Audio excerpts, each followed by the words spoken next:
शांताकारं भुजंगशयनं पद्मनाभं सुरेशं विश्वाधारं गगनसदृशं मेघवर्णं शुभांगं लक्ष्मीकान्तं कमलनयनं योगिभिर्ध्यानगम्यं वंदे विष्णु भवभयहरं सर्वलोकैकनाथं। मंगलम भगवान विष्णु मंगलम गरुड़ध्वज मंगलम पुंडरीकाक्ष मंगलाय तनोहरि। ओम नमो भगवते वासुदेवाय। आज का दिन आप सभी के लिए मंगलमय हो। हमारे सनातन हिंदू धर्म में प्रत्येक महीने के दोनों पक्षों की एकादशी तिथि भगवान विष्णु को समर्पित होता है। इस दिन भगवान विष्णु की पूजा करना चाहिए, साथ ही व्रत रखना चाहिए और एकादशी व्रत की कथा का श्रवण करना चाहिए। आइए सुनते हैं देवसैनी एकादशी व्रत की कथा। सब धर्मों के ज्ञाता, वेद और शास्त्रों के अर्थ ज्ञान में पारंगत, सबके हृदय में रमण करने वाले श्री विष्णु के तत्व को जानने वाले तथा भगवत परायण प्रहलाद जी जब सुखपूर्वक बैठे हुए थे, उस समय उनके समीप स्वधर्म का पालन करने वाले महर्षि कुछ पूछने के लिए आए। महर्षियों ने कहा, प्रहलाद जी, आप कोई ऐसा साधन बताइए जिससे ज्ञान, ध्यान और इंद्रिय निग्रह के बिना ही अनायास भगवान विष्णु का परम पद प्राप्त हो जाता है।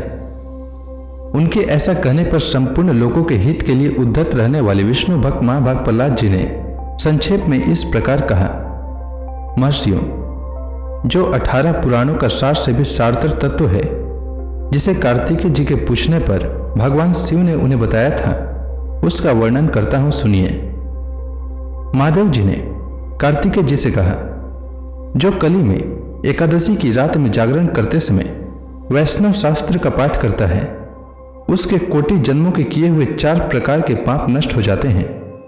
जो एकादशी के दिन वैष्णव शास्त्र का उपदेश करता है, उसे मेरा भक्त जानना चाहिए। जिसे एकादशी के जागरण में निद्रा नहीं आती तथा जो उत्साहपूर्वक नाचता और गाता है, वह मेरा विशेष भक्त है।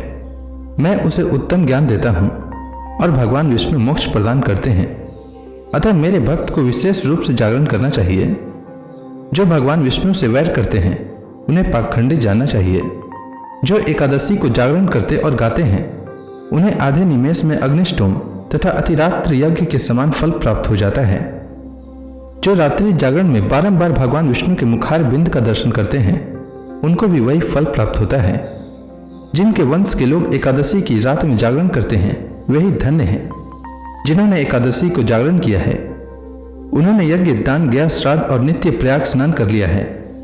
उन्हें सन्यासियों का पुण्य भी मिल गया और उनके द्वारा इष्टपूर्त कर्मों का भी भली भांति पालन हो गया।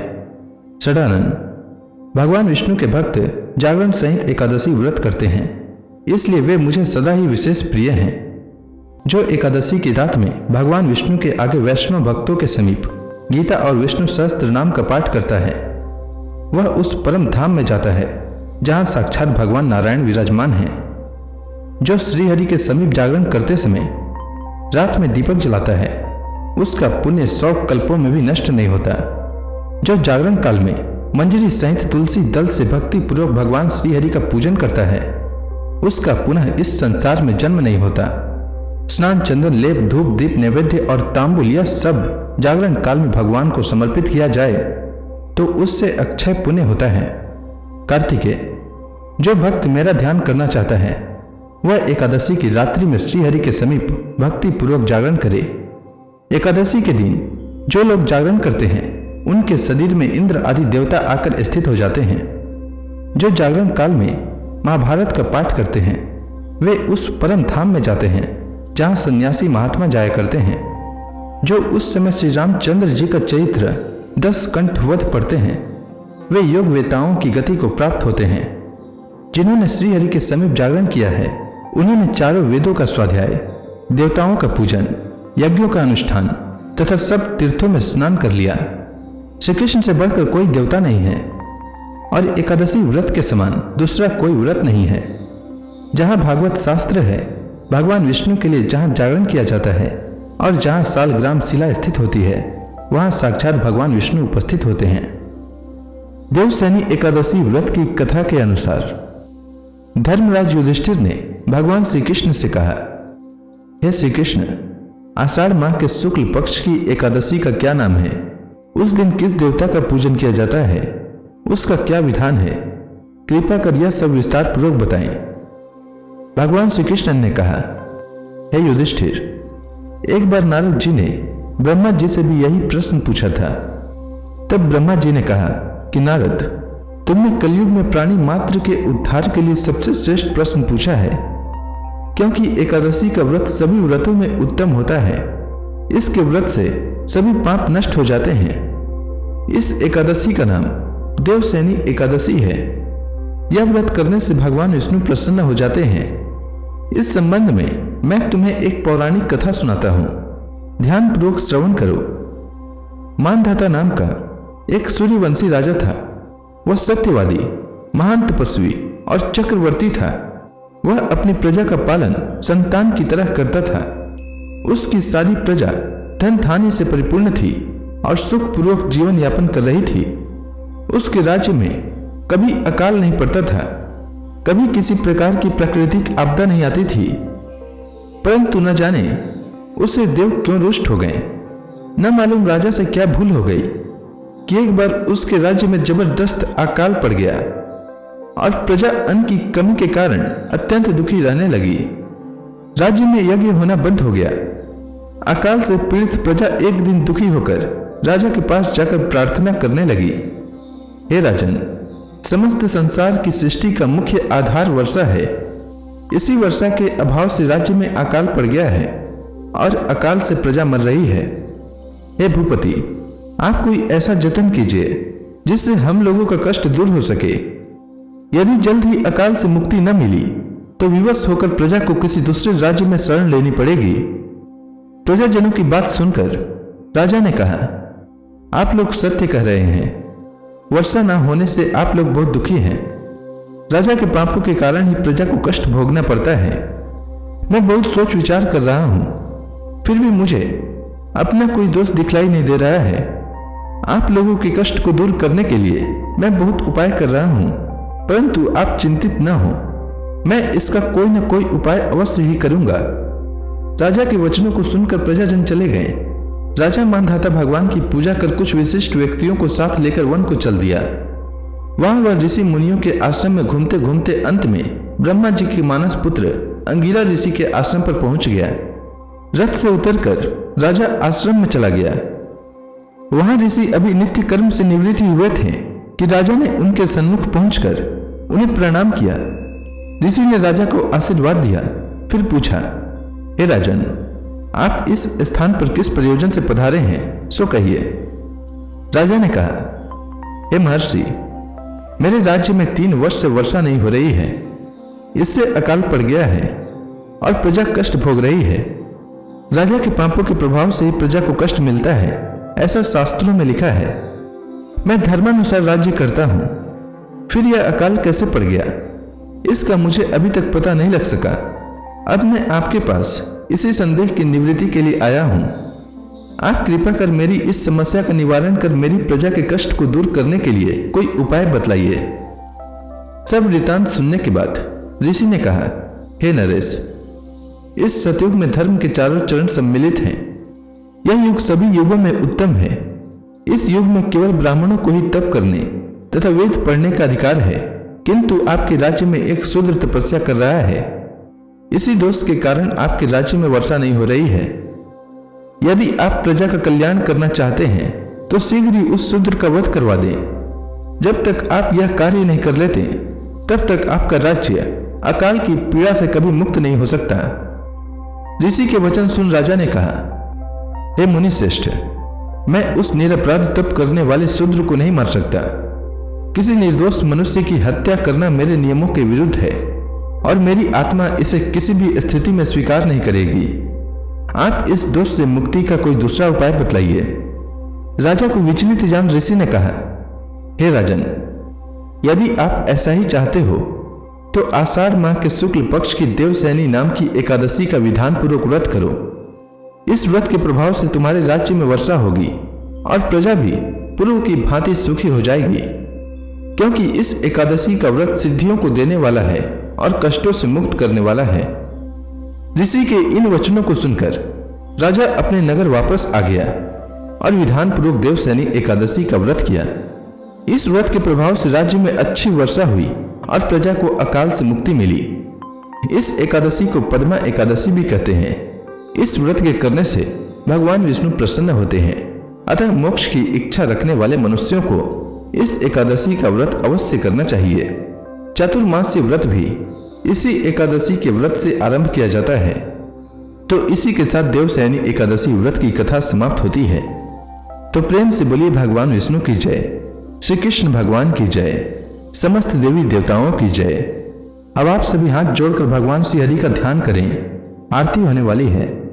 ओम जय एकादशी माता मैया, जय एकादशी माता। विष्णु पूजा व्रत को धारण करके, विष्णु पूजा व्रत को धारण करके शक्ति मुक्ति पाता। ओम जय एकादशी माता। तेरे नाम गिनाऊं देवी, भक्ति प्रदान करनी, भक्ति प्रदान करनी। गण गौरव की देनी माता, गण गौरव की देनी माता। शास्त्रों में बरनी। ओम जय एकादशी माता। मार्गशीर्ष कृष्ण पक्ष की उत्पन्ना, विश्व तारणी जननी मैया, विश्व तारणी जननी। शुक्ल पक्ष में हुई मोक्षदा, शुक्ल पक्ष में हुई मोक्षदा। मुक्तिदाता बन के भरनी। ओम जय एकादशी माता। पौष के कृष्ण पक्ष की सफला नामक है। शुक्ल पक्ष में होए पुत्रदा, आनंद अधिक रहे। ओम जय एकादशी माता। नाम सट तिला माघ मास में कृष्ण पक्ष आवे मैया, कृष्ण पक्ष आवे। शुक्ल पक्ष में जया कहावे, शुक्ल पक्ष में जया कहावे। विजय सदा पावे। ओम जय एकादशी माता। विजया फाल्गुन कृष्ण पक्ष में शुक्ला अमला की मैया, शुक्ला अमला की। पाप मोचनी कृष्ण पक्ष में चैत्र महाबली की। ओम जय एकादशी माता। चैत्र शुक्ल में नाम कामदा, धन देने वाली मैया, धन देने वाली। नाम बरूथनी कृष्ण पक्ष में बैसाख माहवाली। ओम जय एकादशी माता। शुक्ल पक्ष में होए मोहिनी, अपराज्येष्ठ कृष्ण पक्षी मैया, अपराज्येष्ठ कृष्ण पक्षी।